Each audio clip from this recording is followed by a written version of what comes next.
you for everybody for participating again to our school this year. So in today's talk, I'm going to present another capability of the EPW code, and this is the Migdal-Eliashberg formalism that allows one to compute superconducting properties in phonon-mediated superconductors. So the outline of my talk is the following. I will start with a brief overview of superconductivity milestones, and then give a brief description of the BCS theory of superconductivity. But the main focus of my talk will be on the formalism, the Migdal-Eliashberg theory, and I will show how one can derive the anisotropic Migdal-Eliashberg equations that are implemented in EPW. I will also briefly describe another first principle approach to compute superconducting properties, and I will then end with a few examples from calculations with EPW, and if I have time, an outlook of what lies beyond the things that I'm going to discuss today. So just to get started, superconductivity is a pretty old field. Yeah, superconductivity was discovered almost more than 100 years ago in Mercury in 1911 by Owens. And since then, the field has known a number of breakthroughs. And here I'm only listed, let's say, main classes of materials that have been discovered over time. So the important thing was the cuprates, which are known phonon-mediated superconductors in 1986. Then this is 2001, the discovery of magnesium diboride. This is a phonon-mediated superconductor, and it's still the highest, has the highest critical temperature at the ambient pressure in this class of materials. Then we had the iron borides. And what kind of really triggered, again, a new wave of superconductivity research was the discovery of high superconductivity at very high temperature in the hydrides. And as a result of this discovery, this I would say is a very important fundamental discovery, but the fact that the hydrides need to be synthesized at extremely high pressures make it basically very hard to use them in practice. So as a result of, let's say, this discovery, a lot of groups have got involved or spent a lot of effort in trying to find room temperature superconductors, but not under pressure, but at ambient condition. And as you may be aware, unfortunately, the last 3 discoveries that I'm printed here, they all turn out that the community has agreed that they are not superconductors. And the reason why I'm showing, I have shown this here is that calculations have played quite an important role in showing that these materials are in fact not superconductors. So how did we get at this, let's say, stage? So this, to be able now to, let's say, verify experiments, but not only that, but make predictions before experimental observations. So this is now, I will just give quite a brief, again, overview of the developments along the theory side. So everything started with the first theory of microscopic theory of superconductivity by Bardeen, Cooper, and Schiffer in 1957. And only 3 years later, Eliashberg proposed a theory, a generalization of the BCS theory. And this will be at the heart of what I'm going to discuss today. But because of this equation, as you will see, they are quite complex. It was not possible to resolve them or to solve them in their full anisotropic form, by this meaning mode and band index dependent, until about 10 years ago. Nevertheless, development of electronic structure methods, density functional theory and density functional perturbation theory, and development of ab initio codes like the quantum espresso and ab init allowed prediction of critical temperature, but in this case, using a semi-empirical expression for the critical temperature. And in a couple of slides, I'm going to briefly mention this expression. But what really overcome this challenge of solving the anisotropic Eliashberg equation was the Vannier-Fourier interpolation technique for electron-phonon matrix elements developed by Feliciano. And this is the technique that we are using in EPW to basically solve the anisotropic Eliashberg equations. So as I said, there is another first principle approach to calculate superconductivity, and this is density functional theory of superconductors, or SCDFT.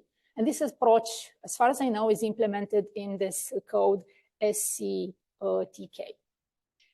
So now that I have kind of given you an idea about the milestones and how the field of superconductivity has evolved, let me just briefly go over the BCS theory of superconductivity. So the BCS theory assumes that there must be some kind of attraction between electrons that overcomes the Coulomb repulsion.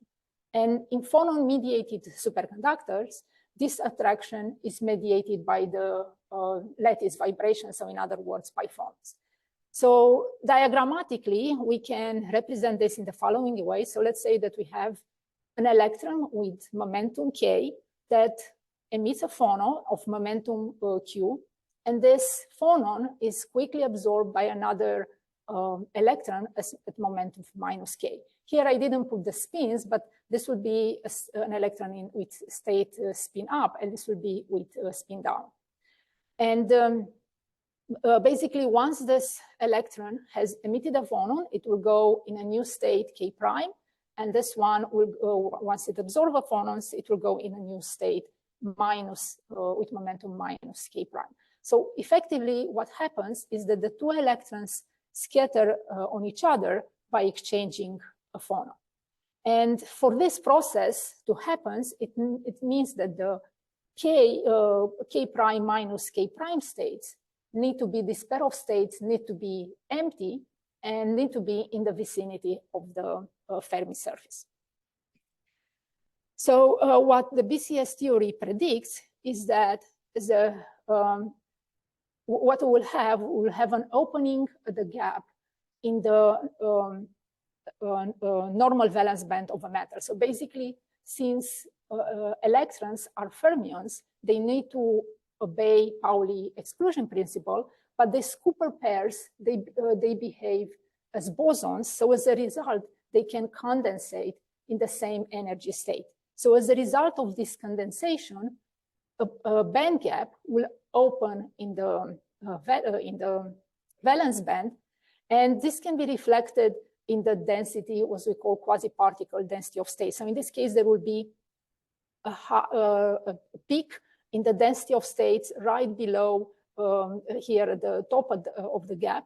And this is due to the, basically to accommodate those electrons that used to lie within these empty bands right now.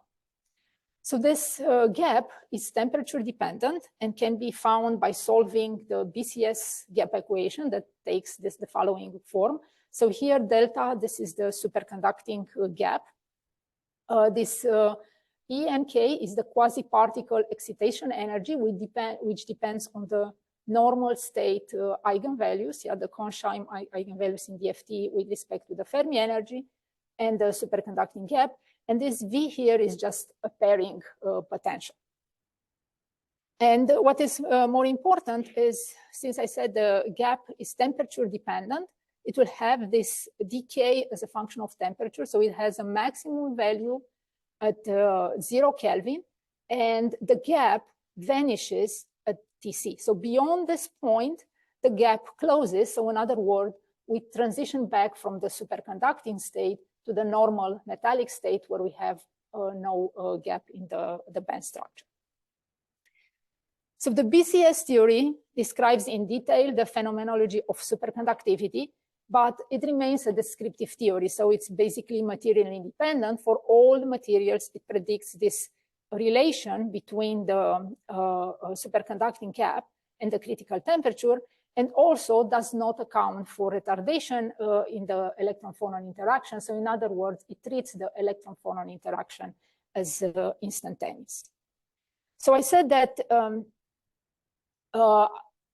there was still possible to do, like for many years, for about 20 years, the field has used this expression to predict the critical temperature using first principle calculation. So when this expression was derived by Macmillan and later refined by Ellandines, and the expression was derived based on fitting of solutions of the isotropic Eliashberg equations for a set of, I believe, about 20 materials. So in these expression omega log is just a log average of the phonon frequencies in the system.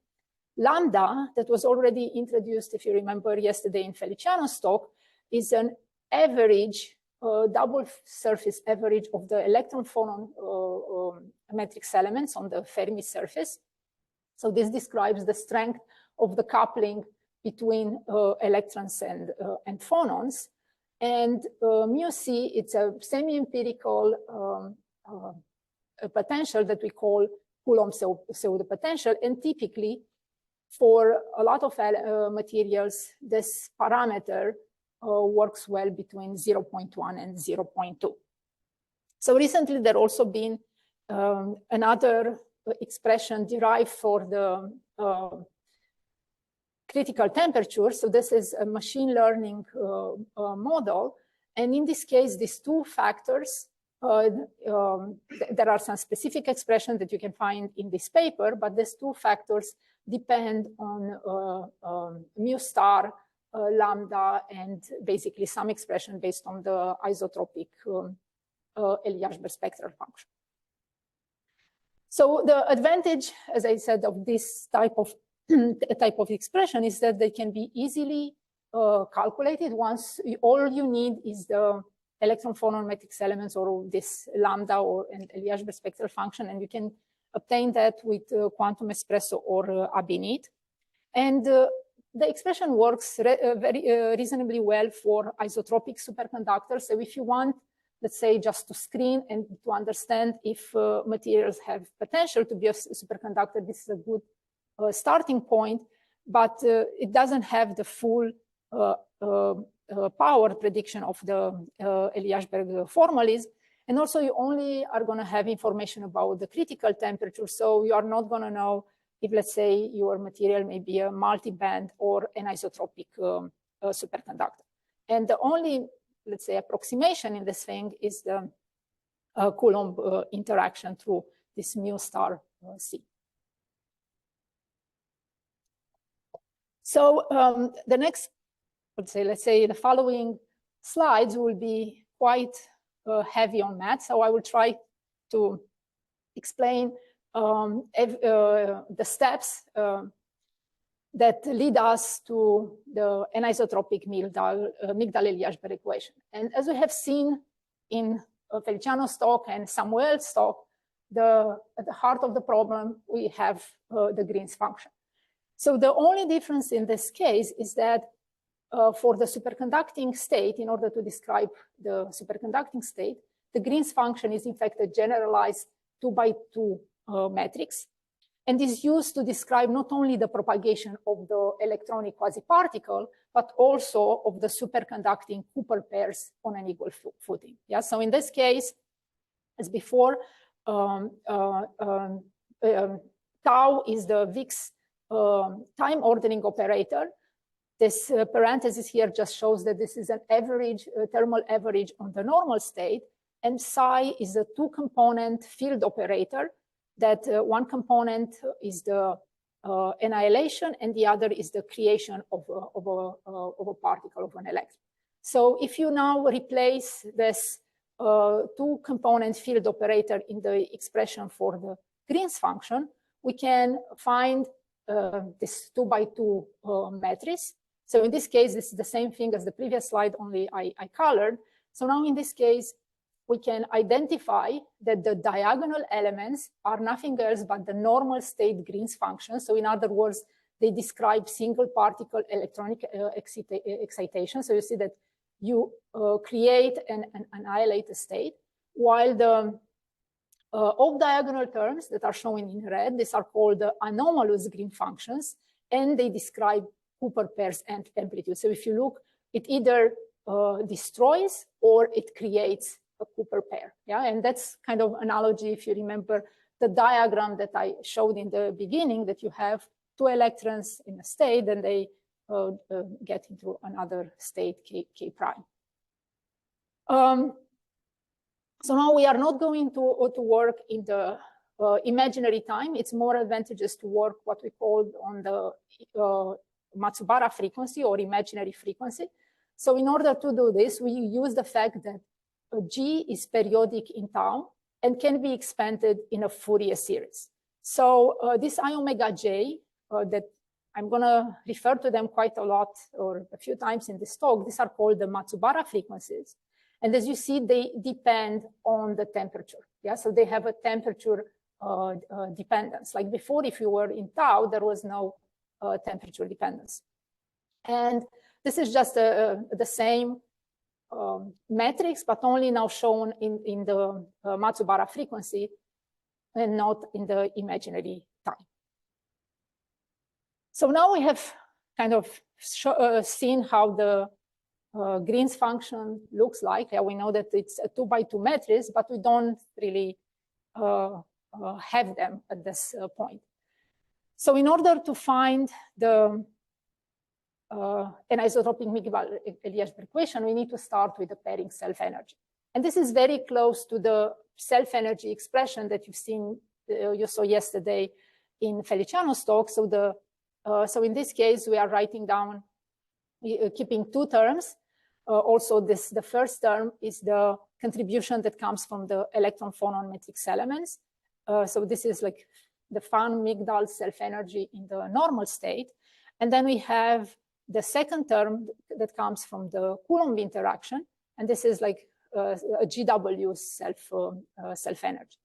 So in this expression, we only kept the first order, diagram in the Feynman expression for the self-energy.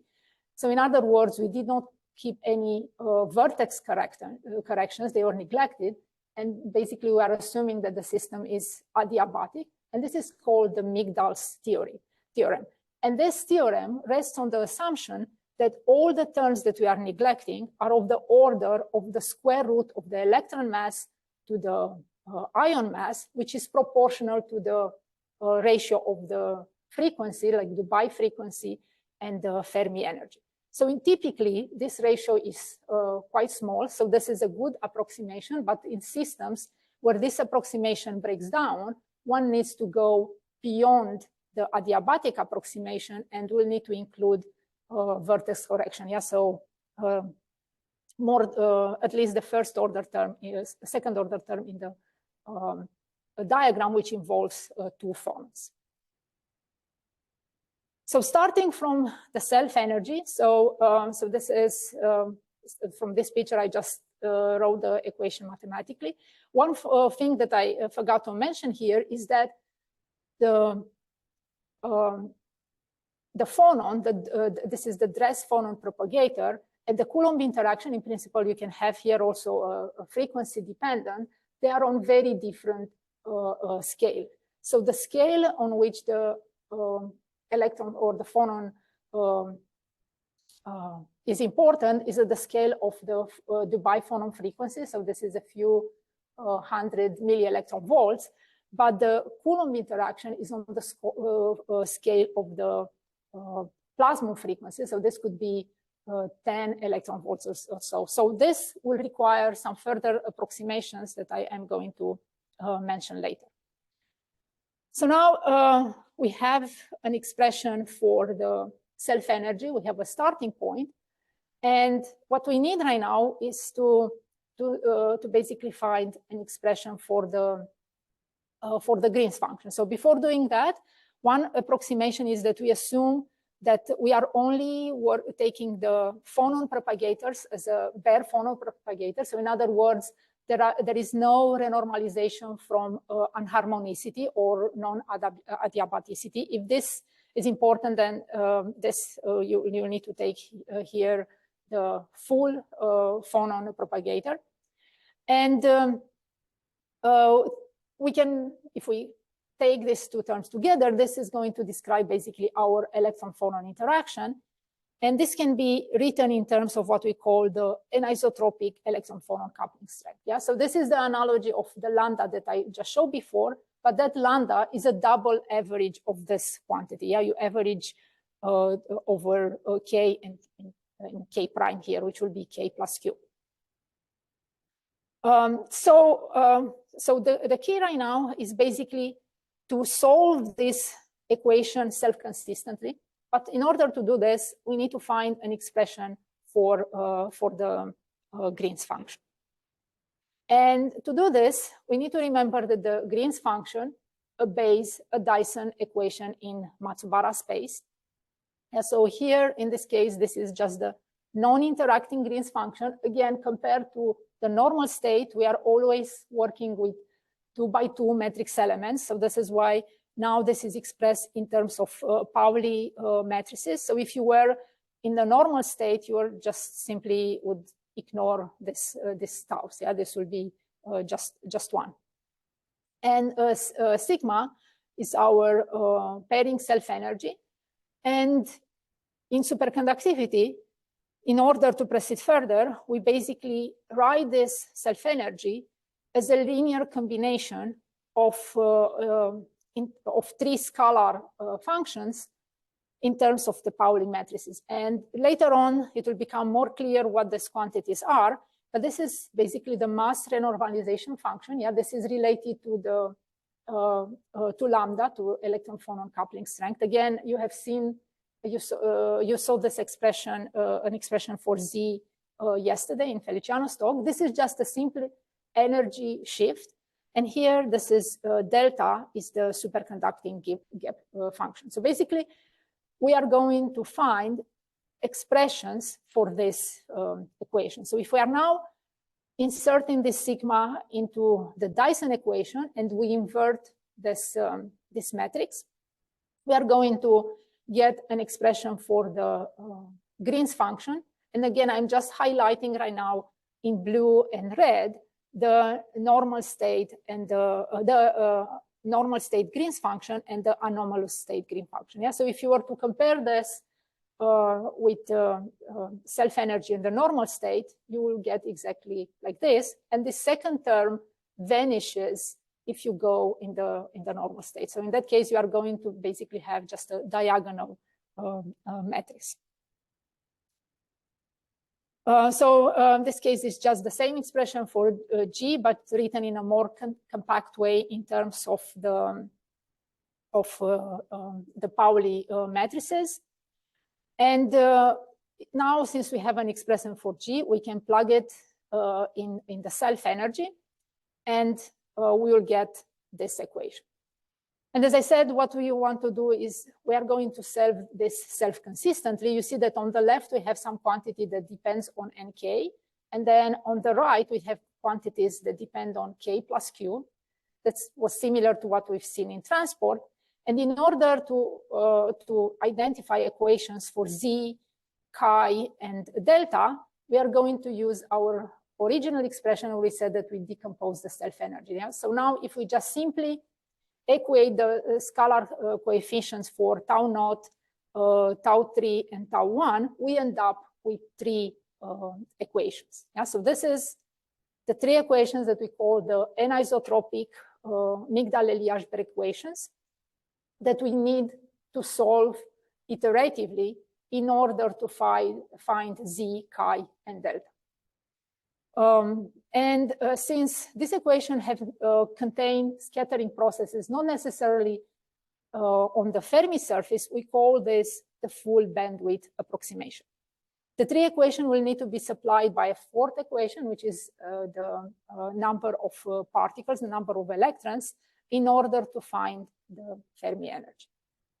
Yeah, so that's one of the implementations or one of the way in which the superconducting gap can be calculated in EPW.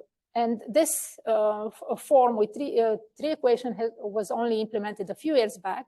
So before that, we used to have another series of equations that I'm still going to show today. And those equations are can be derived from this three equation by making a further assumption. We are basically assuming that the density of states around the Fermi level is nearly constant. So if we do that approximation, we can reduce this set of three equations to just two equations. Since I see here that I have a note, I forgot to mention, but the Coulomb interaction only enters in the expression for delta. So in this case, we are only keeping the static Coulomb interaction because the contribution to the normal state, if we are only using the static Coulomb, has been already introduced to the calculation of the band eigenvalues, and we don't want to double count the Coulomb effect. Yeah, if we would keep a dynamical expression for the Coulomb term, then you are also going to have contributions in Z and chi. So now going back to the, as I said, we'll introduce a new approximation. We are going to assume that the density of states around the Fermi level is constant, then we can do an integral over the energy.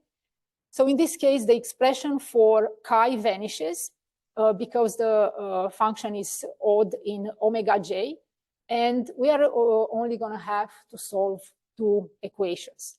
And we call this the Fermi surface restricted because through this delta function, basically, they are restricted to energy states in the vicinity of the Fermi level. So you can see that in order to solve this equation self-consistently, we have two things that we need to, two quantities that we need to worry about. And this is the electron-phonon interaction and the Coulomb interaction. Yeah? So the electron-phonon matrix elements and the electron-electron matrix elements. And the electron-phonon interaction can be easily computed in EPW because all we need as an ingredient are the electron-phonon matrix elements. In practice, one can use external codes such as Sternheimer GW or Berkeley GW to also compute the Coulomb interaction and import the electron-phonon matrix elements. But currently, and that's kind of a standard that has been used in the field, is to assume that the Coulomb interaction is less important than the electron-phonon interaction, and instead use the semi-empirical parameter called mu star. So in order, you can either take this parameter with, between some values, or you can calculate this ab initio. For instance, if you calculate this double leverage of the Fermi surface, and then you take the Morel-Anderson expression, you can obtain a value for mu star C. And in this equation, this omega L, this is the plasma frequency, which, as I said, is of the order of 10 electron volts.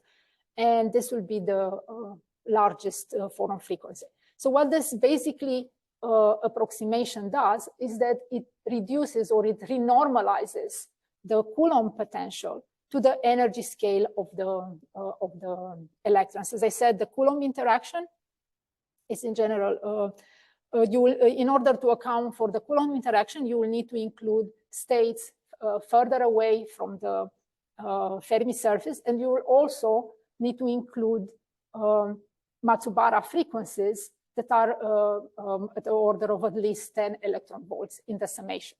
Okay. So what do we have to do in practice? And that's what you are going to do in the exercise, in the tutorial today. So to solve this equation, you will need to solve them self-consistently at every temperature. And you will need to, in order to get converged results, you will need to evaluate them on dense electron and phonon grids to properly describe an isotropic effect. And compared to the transport equation, you also need to take care of one more sum. Yeah, we have an extra sum here over this J prime, which are the Matsubara frequencies. So in other words, you need to set up a cutoff for this Matsubara frequency, and this will be a typical of at least of order of 1 electron volt.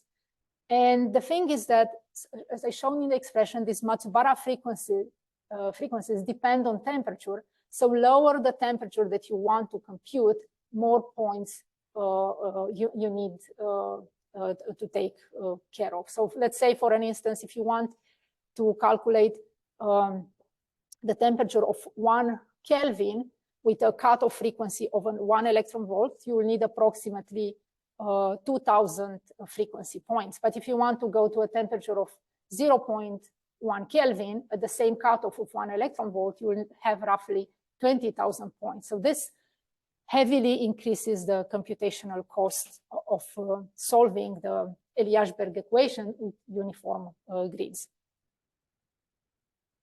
So that's what I move on to our next and the last implementation of the anisotropic Migdal-Eliashberg equation. And this is based on what we call the intermediate representation method. And so that's basically exactly to take care of the problem that I mentioned earlier, that is very challenging with uniform Matsubara frequency grids to compute the superconducting gap at very low temperature. So this method, called the intermediate representation, enables solving the anisotropic Migdal-Eliashberg equation with about 10,000 sample points. So these are sparse points that can reach frequencies up to several electron volts. And since it also allows to include frequencies up to large Matsubara frequency, can also, it will be used to basically account for Coulomb effects coming from higher energy states. So this method has been, as I said, and I will show in a moment, has been just been released in EPW just a few weeks ago. So what does intermediate representation allows you? It basically, it has a compact representation of the Green's function in terms of what is called the IR basis function. So this, you can represent the Green's function both for the Matsubara frequency domain and imaginary time domain as a linear combination of basis functions, where mu L and mu here I omega, these are just the IR basis function, and these GL are called the basis coefficients. And the nice thing about this method is that you pre-compute this quantity, the IR basis once, and they are materially independent. So you can reuse them as you would reuse a pseudo potential for different systems. So you don't need to regenerate them. And this IR basis coefficient serves basically as a proxy to go between the imaginary Matsubara frequency domain and the imaginary time domain.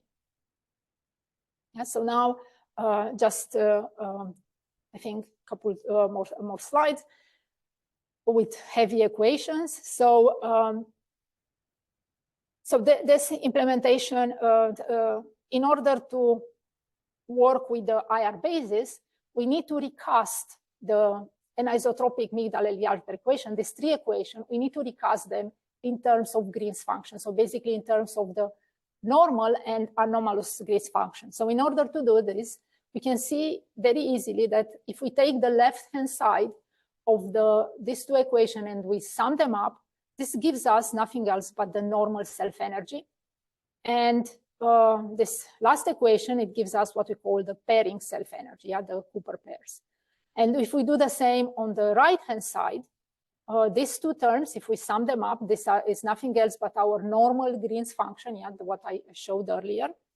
And this other term is going to be the anomalous Green's function. Yeah? So if we just couple the first two equations, sum them up, we'll get one equation for the normal self-energy and the third equation, it's the only thing is that we wrote this product as the pairing self-energy. Yeah? So in this case, we are going to solve these two equations, and the quantities that we need in this case are the Green's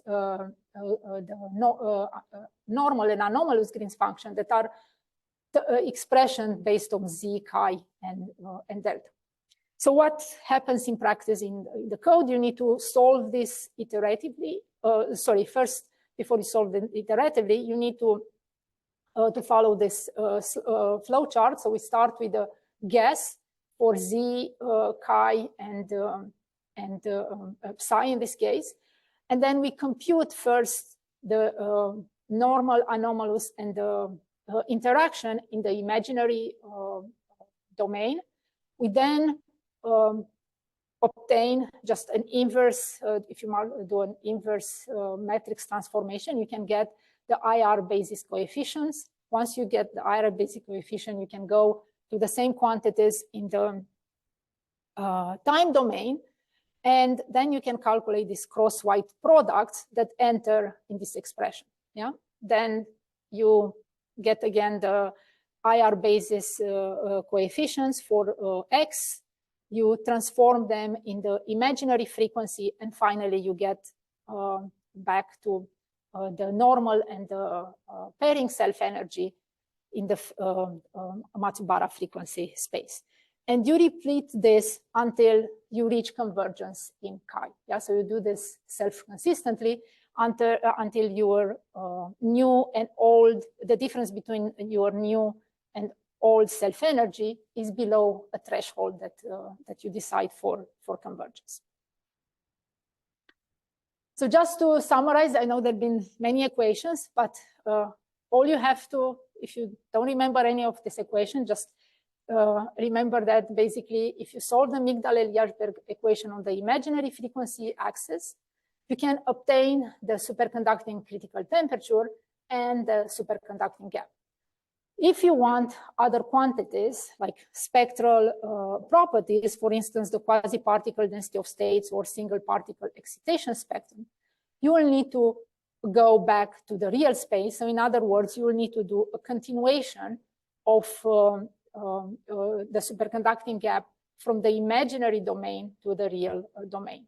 And in order to do this, you can use what we have currently implemented in the code, a Padé approximation, or you can do an iterative procedure, which is quite heavy computation. This is only implemented for the FSR approach in EPW.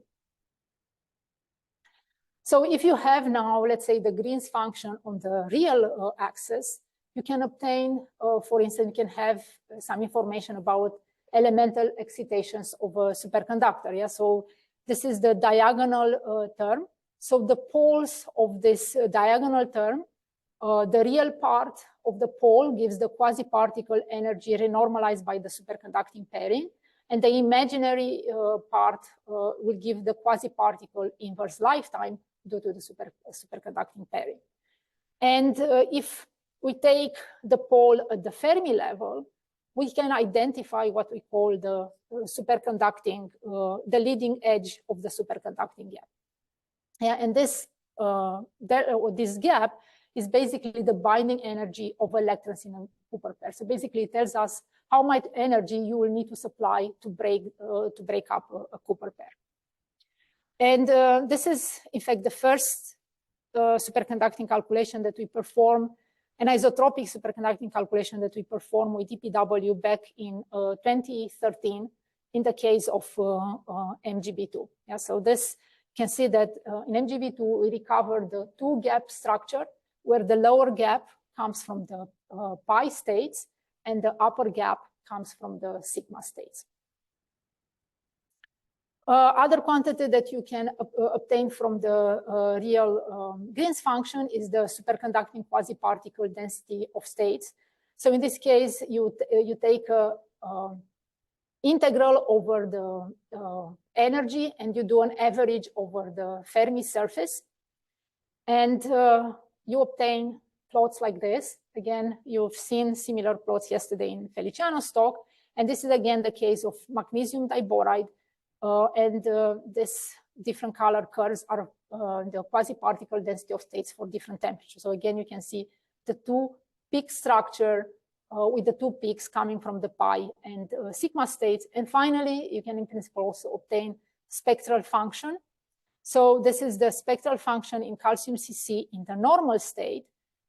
And this is the spectral function in the superconducting state. So you can see right now that there is a band gap opening from the normal. If you see here, it's almost continuous.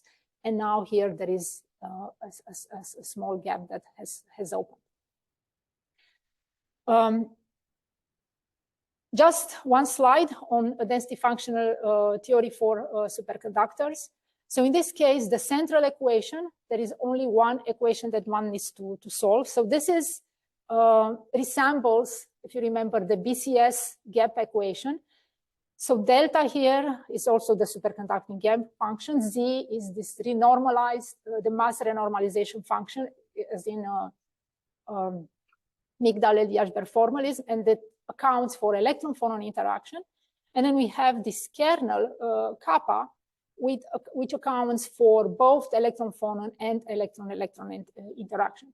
And the strength of this method is that it doesn't make any assumption about the Coulomb interaction, so it basically treats them on an equal footing. One disadvantage of the method is that you need to have special functionals generated for the superconducting state, so you cannot just simply take the pseudo potential that are available, let's say, that we are using. And there are only two flavors of this pseudo potentials designed for superconducting DFT, as far as I know. So that's the part on the theory. So now just quick overview of a few examples. And I'm going to show 3 examples, each for the 3 ways in which we can solve the anisotropic Migdal-Eliashberg equations in EPW. So the first example, we are going to use this Fermi surface restricted method. So in other words, we work under the assumption that the density of states at the Fermi level is constant. So this is our recent work on prediction of ambient pressure superconductors. So we looked at a large space, showing here by this triangle gray, to identify double metal intercalated borocarbides. So this is basically, so this example, this compound that I'm showing here is one compound that we predicted, lithium 1/2 sodium 3,8 boron carbide. So in general, in this, what we did in the study, we showed that there is a way, if you start from whole, so delithiated lithium X boron carbide, you may be able to reintercalate a different metal or alkali metal, and you can retain the honeycomb layers in the boron carbide. But in the case of this material, lithium 1/2 sodium 3,8 boron carbide, it may be even possible to synthesize it directly from the elements. And what I also want to stress out, that all these predictions are for superconductors at ambient pressure. Yeah, so some of the phases are metastable, but they are close enough if you manage to synthesize them in this way to remain, to be able to form. And this is just a summary of the critical temperature that we have found in this case. So these are for different alkali and alkali metal that we intercalated.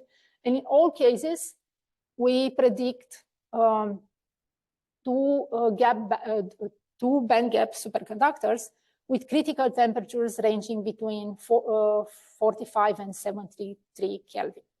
Yeah, so that's basically, we did a large scale, I would say, relatively large scale calculation of superconductors. Some of the compounds that we look at had about 30 atoms. Yeah, so quite large systems. The second example that I'm going to show is a comparison between the full bandwidth and the FSR approach. So in this case, we looked at four superhydrides. So you can see that, as I said, the FSR works under the assumption that the density of states near the Fermi level is constant. So there is very little difference in the case of calcium H6, as you can see here, which in this case, the Fermi level really lies in this gap, that it's nearly constant. There isn't quite a large difference if you compare FSR and full bandwidth in the case of yttrium H6, although you start seeing some differences because the Fermi level lies here. So the left and the right, there is quite a difference in the density of states. But larger differences you are going to see in the case of H3s. So in this case, you have a Van Hoof, the Fermi level is placed near a Van Hoof singularity. And also in the case of this barium silicon H6, which has this density of states like a step function. So what I'm showing here is basically at zero. This is where the Fermi level is from the calculation. And then these are just rigid shifts in the Fermi level, let's say, to simulate doping. And you can see that depending on where your Fermi level lies on this density of states, you can have quite large differences between the two approaches. So in this case, for the H3s, the largest difference is in this case. And for barium silicon H8, it's when the Fermi level is right at zero. Yeah, so I would say it's not easy to say a priori, but I think these are just kind of some indication that if you don't have a nearly constant dose, you can start seeing quite large differences between the two approaches. And the third example, it's basically to show that with a full bandwidth implementation with the IR basis, we are now being able to solve the anisotropic Migdal-Eliashberg equation at very low temperatures, even as low as 0.1 Kelvin. So this is basically the first study where you will see a superconducting gap on an isotropic superconducting gap on aluminum. And also, since we were able to go to such a low temperature, we were able to basically confirm the experimental observation of two gaps of superconductivity in lead. And so this paper has it's just been recently published on arXiv, and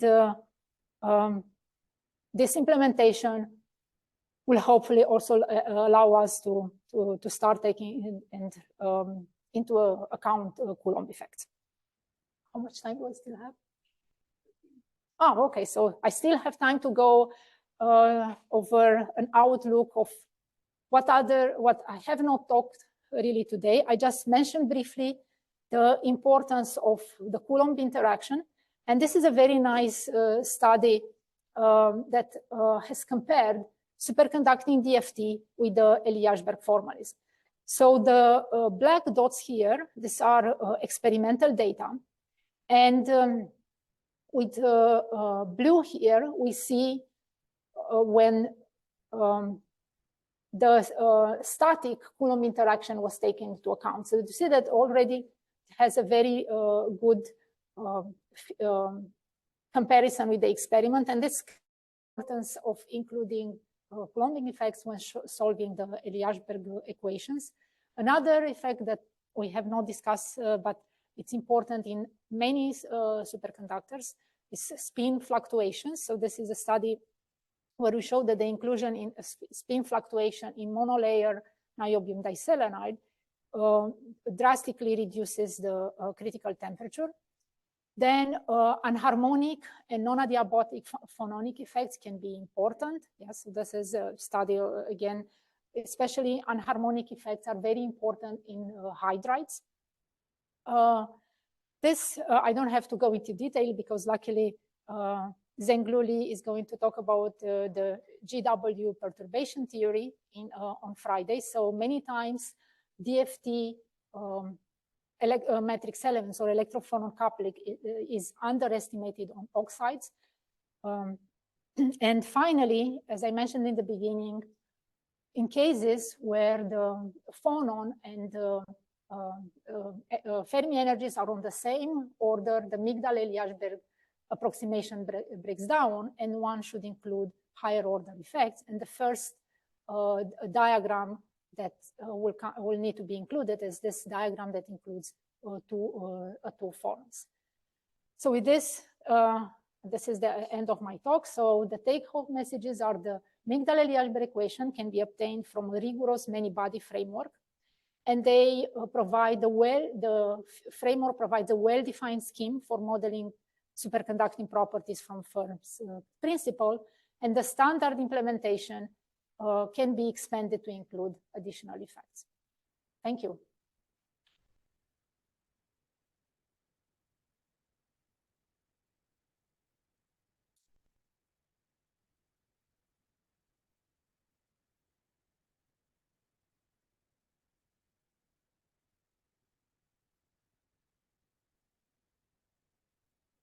Thank you very much, Roxana, for the nice lecture. Now we have time for questions.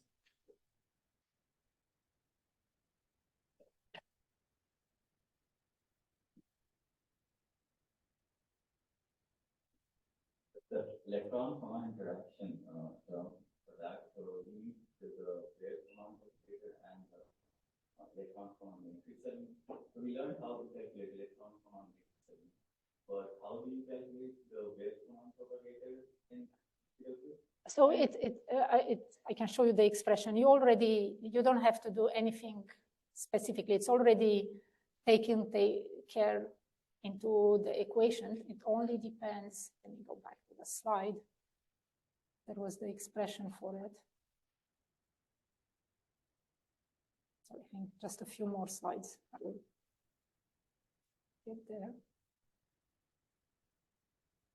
Yes, it only depends on the phonon frequency. So this is the phonon frequency that you are going to calculate.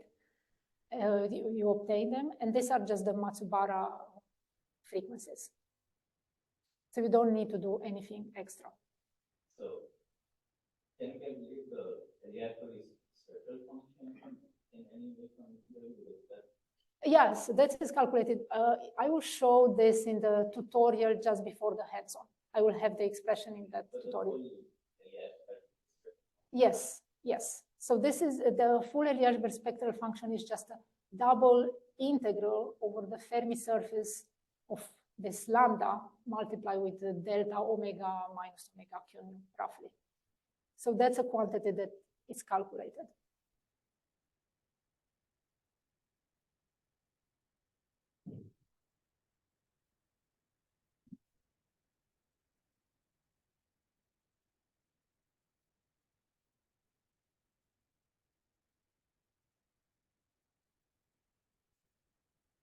Hi. So in the talk you mentioned about this intermediate representation method. Could you elaborate why it makes the computation faster or decreases the number of So the method itself only uses a sparse frequency sampling that samples the important points. So as you are, let's say, at lower frequencies, the points are denser. But as you go further away to the cutoff, the points are sparser and sparser. So the advantage of this, that regardless of the temperature that you are going to solve the equations, you are going to use the exact same number of points every time. So you just generate these files, and these files are right now generated, so you don't need to recreate them. And depending on a couple of parameters of how many, let's say, digits you want, you may increase or decrease slightly the number of these Matsubara points. So the advantage is that here we already have sum over the bands plus sum over the Q points, and then this is a third sum. So if we can go to 100 points compared to a few thousand points, this is a huge advantage in computational cost. So what you mean is that the U that you had earlier is some kind of weight function. The only pair sort of weighs the ones closer. Yes, weights more than the ones that are further away.